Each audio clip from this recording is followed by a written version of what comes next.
Welcome to the Winners Tacklebox, brought to you by Academy Sports and Outdoors. We just wrapped up the Alabama Bass Trail Championship, and I'm joined here with the winners, Steve and McAvoy Josh Butts. Guys, you guys weighed in, over 2 days, you weighed in 25.71 pounds. Great job.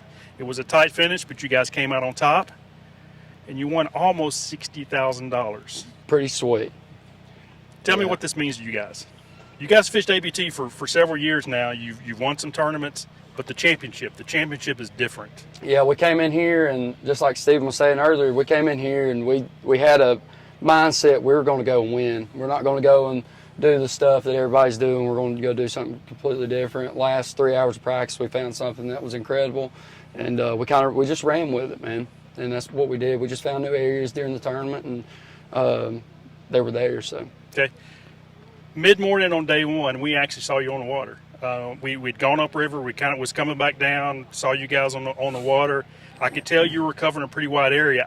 I stopped where I thought I was giving you enough room, and pretty quick. And this is what we ask of you guys. This is what we want you guys. We don't want to get in your way. So pretty quick, you looked up and said, hey, give me a little bit more room. I didn't realize how far out in the river you guys were really fishing, but I also picked up the intensity you had. The intensity I saw from that, you guys were really focused on what you were doing. You started kind of explaining your pattern as we sat there and watched you. I realized what you were doing. You guys didn't cover a lot of area as far as distance on the river, but between the bank and out in the river itself, you guys were covering a lot of water, looking down at your electronics. Explain some of that pattern. Basically, you just had to cover water to find the bait that had the active fish.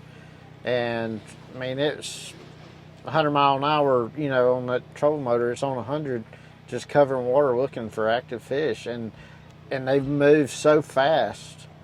I mean, it's unreal how fast those spots are moving. Right. It's the trolling motor, a lot of times on 100 you couldn't keep up with a school of fish that were active. Yeah, and then like you was talking about, like when you pulled up, right. That's the reason we were at 100, because we did not see any bait fish there. Right. And we had to move, and Stephen said, let's move across the river.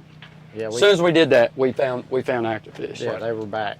Yeah. Okay, so we've heard a lot about, this live target and how you do it and seeing fish and all that. Explain to me a little bit what you're really looking for. Obviously, a bait fish is going to kind of show up in a ball most of the time. And there's bait fish everywhere in this lake right now. Yeah. You can see it everywhere. So the difference is the fish. How do you actually find the bass that are around the bait fish? Well, let me say this.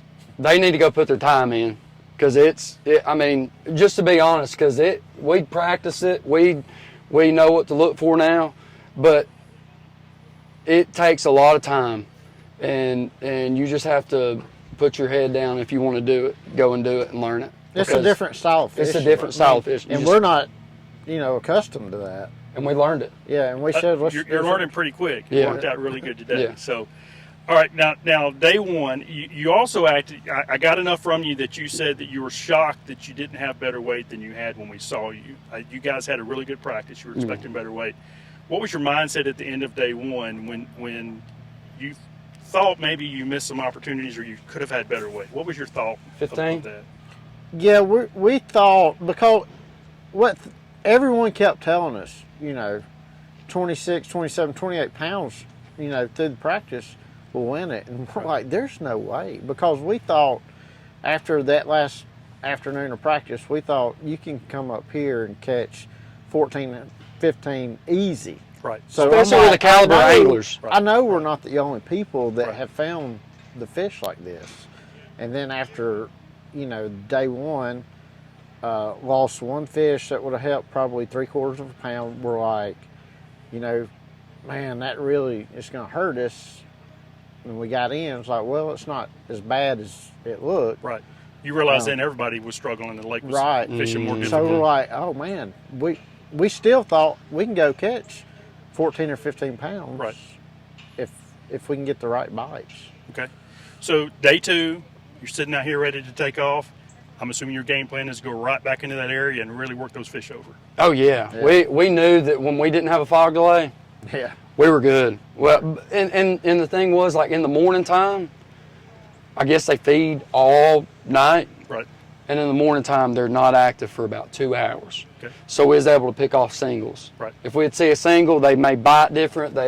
They may eat it. You never know. You just had to throw at them.